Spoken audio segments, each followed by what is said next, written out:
Hello guys, welcome back to my YouTube channel. It's Royalty Cut here, and in today's video I'll be taking you through the process of how to cut and sew this beautiful maxi long dress with strap sleeves. If this video is a video you're interested in, please keep on watching to the end, and don't forget to like this video, subscribe to our YouTube channel, and also turn on your notification bell to be notified whenever we post a new video. So basically for this tutorial, this is a fabric that I'll be working with, and this is a crepe material. The length is usually by 60. So it is advisable that whenever you want to make a long maxi dress, you should always go for materials that are up to 60 inches by length or even more to avoid much joining at the end part of it. But if you want to substitute this material with any kind of material, be it Ankara or any material, you're free to do so. But just have it in mind that you'll be doing a lot of joining at the down part because of the length. So for me, I'm making use of this crepe fabric you see over here. The length is 60 and I have about 4 yards here in total, which is a perfect yards for any size person. And you can choose to go ahead and use more. If you're bigger, you can use 5 yards or so. So I already went ahead to fold this fabric that you see over here, and I folded it on the floor because my fabric was too wide to fold it directly on the table. So I folded it on the floor, but I'm going to go ahead and use a little piece of material to illustrate how I folded this fabric. Then we can come back to the main fabric that we have here to work on the body measurements. So for the material folding illustration, I couldn't find a pattern paper. So I'm going to be making use of this little piece of Ankara over here. So this part that is upward here that I'm holding is the yards area. The yards area I mean is where you measure your yards, 1 yard, 2 yard. So this place upward here that I'm holding is the yards area, and this place facing the down part is the length area. So you want to go ahead and fold the yards area part of it, the 4 yards area, equally into two, just like you see me do over here. So after placing it into two, folding it into two, just go ahead and arrange the down part just like you see me do over here. So after arranging it into two, the next thing you're going to go ahead and do is to look for the shorter part, which is this yard area too that we folded into two. I'm going to go ahead and pick the shorter part of it. I don't know if you can see. And I'm going to go ahead and fold it in a rectangular way this way. So this is what your own material should be looking like after folding. Now you would notice that this upper part is a little bit shorter than the lower part. This is the way it should be looking like after folding your material. So basically this is what I have, and that was exactly how I folded the material that I'll be working with. So let's go ahead and input the measurements on our main fabric. So basically from the illustration that I showed you, if you look properly, this is what our material is already looking like, exactly like what I showed you earlier. So this is what we have, and we are going to be inputting our measurement directly on the fabrics that we have on the floor. So this material is already folded in a triangular way. Now the first thing we are going to go ahead and do is to get our round bust measurement. So for me, I'm working with the round bust of 36 inches. 36 inches divided by 4 is 9 inches. So I'm going to be adding extra 1 inch to the 9 inches, making it 10 inch in total. Now the 1 inch is for sewing allowance. So I'm going to go ahead from this tip that you see over here, from this triangular tip that you see over here. I don't know if it is visible. I'm going to go ahead and see where 10 inches fit into. So any measurement that I'll be taking for will be from the two folded edge and not from the part that has an opening. So I'm going to be taking my measurement from this side that the two parts are folded.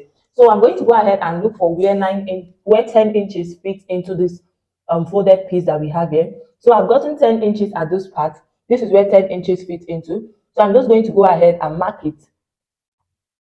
I'm going to go ahead and mark the point where the 10 inches fit into, just like you see me do over here.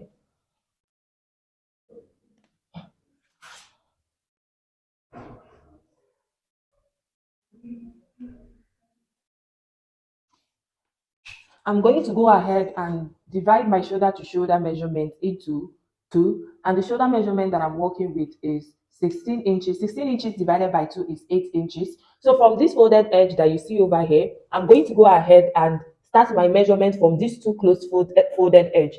So I'm going to go in from that folded edge and mark the 8 inches that I got for my I marked the 8 inches that I got for my shoulder to my shoulder measurement, just as you can see that I did here. So after marking the 8 inches, I'm going to go ahead and go in from this point that I marked 8 inches by 2 inches. Now this is to avoid our strap from sitting directly on our shoulder. So I took in 8 inches from that point, going inwards our neck area. So from the point that I marked the 2 inches inward, I'm going to be coming up at that point by 4 inches, just as you can see. So after that, I'm going to go ahead and extend the line upwards. So after that, the next thing I'm going to go ahead and do right now is to determine the neck width that I want to work with. So at this point, you might choose to make your neck width a little bit more wider or straight. So from the thumbnail we have here, you can notice that the neck width is straight. So what I'm going to go ahead and do right now is to use my ruler curve to connect from this 4 inch that we have here in a curving way all the way back into this 1 inch line that we have here. I don't know if you can see this. So I'm going to go ahead and connect it for us to be able to create our armhole curve. So after connecting it, this is what we have. I connected from that 4 inch upward that I went in into the line that we have at our bust point. I don't know if you can see. Now this armhole curve is facing towards the edge that has an opening and not from the side that has a closing part. So after that, from that 4 inch, I'm just going to go ahead and extend this line in a straight way, just as you can see. Now, if you want yours to have a neck kind of curve, just go ahead and come up at this point that you marked your bust point, your bust length or your bust measurement. Come up by this point by 2 inch or 3 inch, depending on how you want your neck depth to be. Then you connect it in a curvy way from that point back into these 4 inches. But since the neck area of this dress that we're making is straight, there's no need for that. So after that, the next thing I'm going to go ahead and do is to get the full length of this dress. So for the full length of this dress, I'm working with the full length of 60 inches. So the next thing I'm going to go ahead and do is to place my ruler at the 4 inch that we have at this tip. I don't know if it is visible. This tip that we have here, I'm going to go ahead and place my tape rule at that 4 inch upward this way. And I'm going to go ahead and measure 60 inches all the way around of this fabric.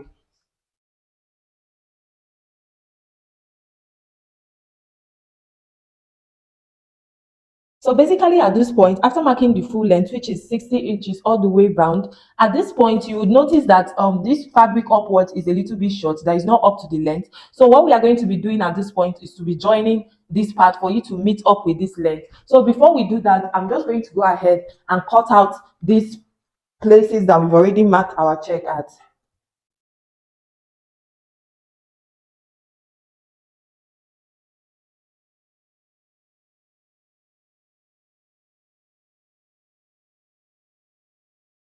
So after that, the next thing I'm going to go ahead and do is, if you notice at this point of this side that has an opening, this side is too closed. So I'm going to go ahead and slit open it all the way down to the full length of this dress that we are making.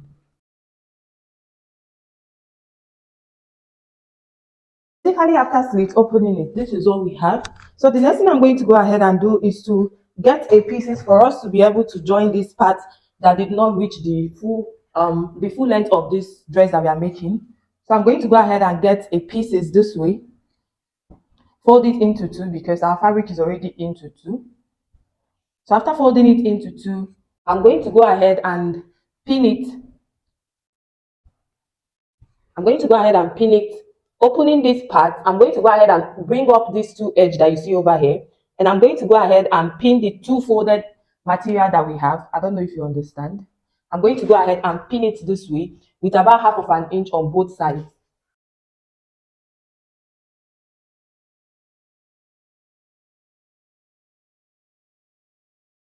So basically at this point, I was done joining the fabric directly to this upper part that was not complete. You remember I told you I folded my fabric into two. Then I had to take this one that is upward, that shorter part, to use about half of an inch to hold it down with a pin. So after that, the next thing I'm going to go ahead and do is to feel from underneath this one that we already cut out. You would feel the shape from below it. So what you just have to do is use your check to mark the part that you're feeling the full length of it. Just go ahead and fill it and then use your check to mark the full length all the way down, just like you see me do over here.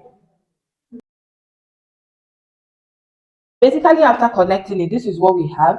I don't know if you can see. Now, if you cannot feel your material underneath, all you just have to do is flip it over to the other side and make it more visible for you to cut it. So let me just go ahead and flip mine.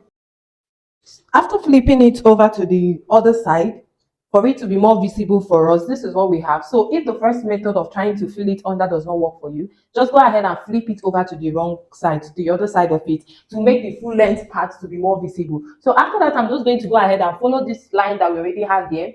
That's the full length pattern to cut out this new piece that we have here, just like you see me do over here. Basically, after cutting that out, this is what we have. And if you notice now, the other part that has the joining is going to be the same length with this other part of it. So let's just go over to the sewing machine. Before we start any other thing, I'm going to go over to the sewing machine and join this full length part of it that is not up to, I'm going to use half of an inch to join it together. So basically at this point, I was done joining the part that we had that joining at the full length. So the full length right now is complete. So let's go ahead and work on the armhole area. So for the armhole of this dress, bear with me, my dress cannot fit this table. So I'm just trying to show you from the armhole area. Just go ahead and use a hemming gum or a bias, depending on what you want to work with. But just make sure at the end of the day that your armhole is looking all well smooth. So for me, I'm going to be using a hemming gum to put in half of an inch inward to make the armhole part to be smooth. And I'll also go ahead and join the sides of this dress that we are making with the 1 inch that we added for both sides. I'll be joining 1 inch all the way down and also do the same thing for this other side. Then we can come back and work on the neck area and for the straps. So basically at this point, I was done joining the sides and also hemming the armhole area just like I showed you before. And this is what it is looking like.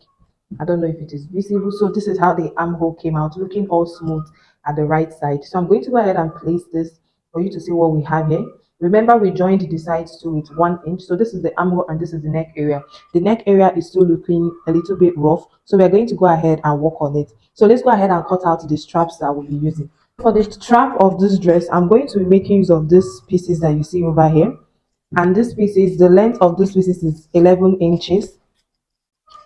Let's go ahead and measuring it to be sure. So it's 11 inches. So I want my strap to be 10 inches in total. I added 1 inch for sewing it down. That's half of an inch on both sides for sewing it down to the main dress.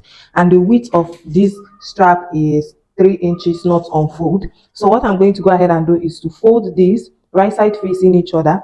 After folding it, it should be on the wrong side, just like you see me do over here. So I'm going to go ahead and do the same thing for this other one. Now I'll go over to the sewing machine. I'll be using about half of an inch to join these open sides that we have here.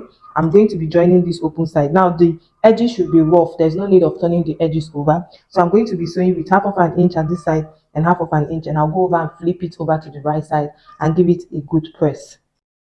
So basically at this point, I was done stitching it down and turning it over to the right side. I also went ahead to iron it down, and this is how flat it is looking. As you can see, our two straps are ready.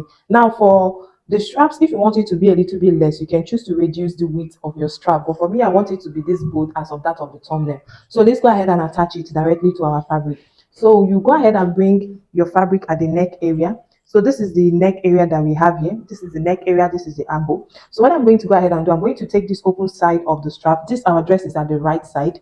So I'm going to go ahead and pin this strap at the end part of this dress leading towards that armhole area. I don't know if you can see. So I went ahead to attach it very close to the armhole area. So I'm going to go ahead and do the same thing for this other piece that we have here. Place it very close to the armhole area this way and use a pin to hold it down. I don't know if you can see this. So after that, I'm going to go ahead. This is the first strap that we attached. So I'm going to turn it over this way. I don't know if you can see.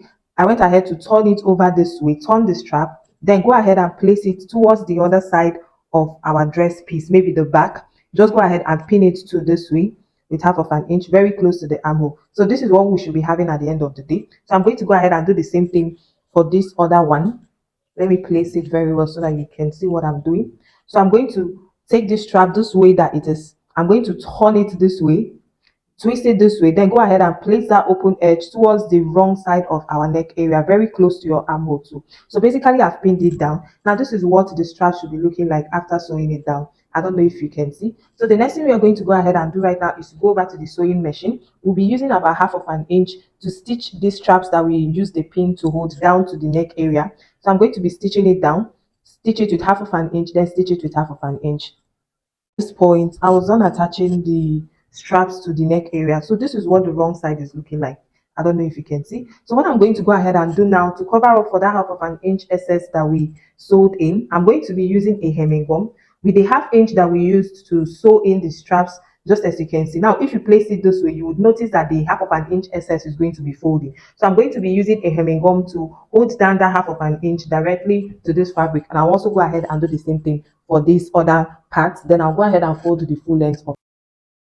So basically at this point, I was unfolding the excess of the half of an inch with a hemming gun, and this is what it is looking like, and this is what the right side is looking like. So it is looking all smooth and all fine. And basically that will be the end of this tutorial. Please don't forget to like this video, subscribe to our YouTube channel, and also turn on your notification bell to be notified whenever we post a new video. See you in our next video. Bye.